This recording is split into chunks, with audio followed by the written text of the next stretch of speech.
আমাদের উত্তরা বিভাগে পশ্চিম থানাধীন যে এলাকা ৫ নম্বর সেক্টর, ১৩ নম্বর সেক্টর, ১৪ নম্বর সেক্টর, ৭ নম্বর সেক্টর, এই এলাকাটি একটি ছিনতাইকারী চক্র অভিনব কৌশলে তারা ছিনতাই করত, যেটা স্বাভাবিকভাবে যে ছিনতাই হয় সেটির থেকে একেবারেই ভিন্ন।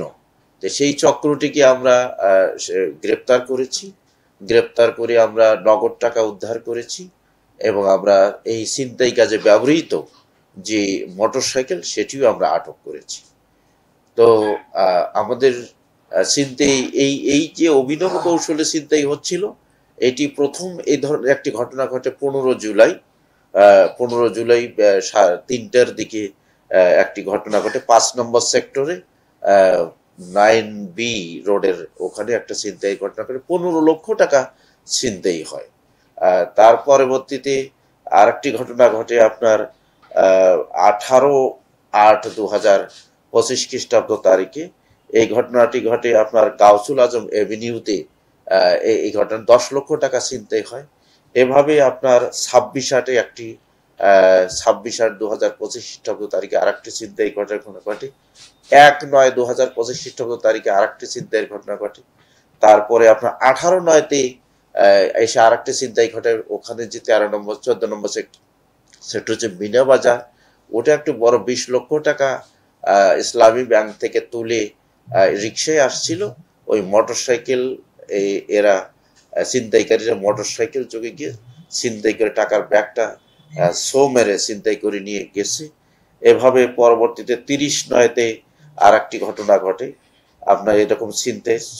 তারপরে ৬ অক্টোবরে আরেকটি ঘটনা। এভাবে ৬০টি ছিনতাইয়ের ঘটনা ঘটে। আমরা এই ছিনতাই চক্রকে ধরার জন্য আমরা দিন রাত নিরলস পরিশ্রম করে আমরা দেখেছি যে এই ছিনতাইয়ের ঘটনাটি একেবারেই অভিনব। আমরা এখানে একটি পরবর্তীতে একটা চৌকস আমাদের একটা উত্তরা পশ্চিম থানার অফিসারদের নিয়ে একটি চৌকস ছিনতাই প্রতিরোধ টিম গঠন করি। আমরা এখানে এসি, এডিসি, বিশেষ করে আমরা এসি জোন যে সাদ্দাম, ওকে হেড লিডার করে এবং আমরা প্রতিনিয়ত এটাকে মনিটরিং করে আমি নিজে আমরা এই ছিনতাইকারী চক্র গ্রেপ্তারের জন্য আমরা দিনরাত কাজ করে যাই। আমরা সিভিলে লোক রেখেছি, একটা টিম করেছি, করে বিভিন্নভাবে এই সিভিল টিম আমাদের কখনো রিক্সা চালিয়েছে, কখনো দারোয়ানের কাজ করে বসেছিল, কখনো ধরেন উবার বা পাঠাও চালকের ভূমিকায় কাজ করেছে। বিভিন্নভাবে কাজ করে এই চক্রটি গ্রেপ্তার করার আমরা চেষ্টা করেছি। চেষ্টা করে আমরা শেষে আমরা সফল হলাম যে এই যে চক্রটি গত ১৪ তারিখে আমাদের এই যে ছিনতাই প্রতিরোধ টিম আমাদের যে রবীন্দ্র সরণির ওখানে ৩ নম্বর সেক্টরের রবীন্দ্র সরণির ওখানে ২টি মোটরসাইকেলকে দেখে তাদের যে ৩ জন ওখানে ছিল, একজন দৌড়ে পালিয়ে গেছে। ২টো মোটরসাইকেল তারা চেজ করে তারা আটক করে। ২টি মোটরসাইকেলেরই ওই সময় নাম্বার ছিল না। এই নাম্বার না থেকে এবং দুজনার যে হেলমেট যেভাবে পরিহিত আসে সেটা দেখে আমাদের এই টিমের ছিনতাই প্রতিরোধ টিমের সন্দেহ হলে তাদেরকে জিজ্ঞাসাবাদ করলে জিজ্ঞাসাবাদের ওখানে এক পর্যায়ে একজন দৌড় দিয়ে পালিয়ে যায়। পালিয়ে গেলে আমাদের ছিনতাই প্রতিরোধ টিম আমাদের ২টি মোটরসাইকেল আটক করে এবং ২জনকে থানায় নিয়ে যায়। থানায় নিয়ে গেলে আমাদের এই টিমের যে টিম লিডার রয়েছে আমাদের এসি সাদ্দাম, ও নিজেকে জিজ্ঞাসাবাদ করে। পরবর্তীতে আমি সহ নিজেরা গিয়ে আমরা ব্যাপক জিজ্ঞাসাবাদ করলে তারা স্বীকার করে যে এই যে ঘটনাগুলো তারা ঘটিয়েছে। ১৫ই জুলাইয়ের যে ঘটনা ১৫ লাখ টাকা ছিনতাই, তারপরে আপনার ১০ লাখ টাকা ছিনতাই, তারপরে আপনার ৬ লাখ টাকা ছিনতাই, তারপর হচ্ছে আপনার ২০ লাখ টাকা ছিনতাই।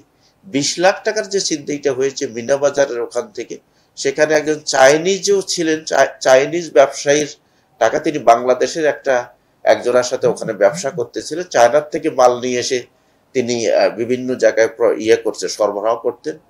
তো আমরা সেটা তো তারা স্বীকার করে এবং স্বীকার করলে তারা জানায় যে এই যে তাদের অভিনব কৌশল, আমরা জিজ্ঞাসাবাদে জেনেছি যে তারা যে মোটরসাইকেলটা তাদের ওই যখন ছিনতাই কাজে যেত তখন একটা কখনো ফেক নাম্বার প্লেট বসাতো, কখনো তারা নাম্বার প্লেটটা খুলে আসতো। এই স্বল্প সময়ের মধ্যে কাজটা করে তারা চলে যেত।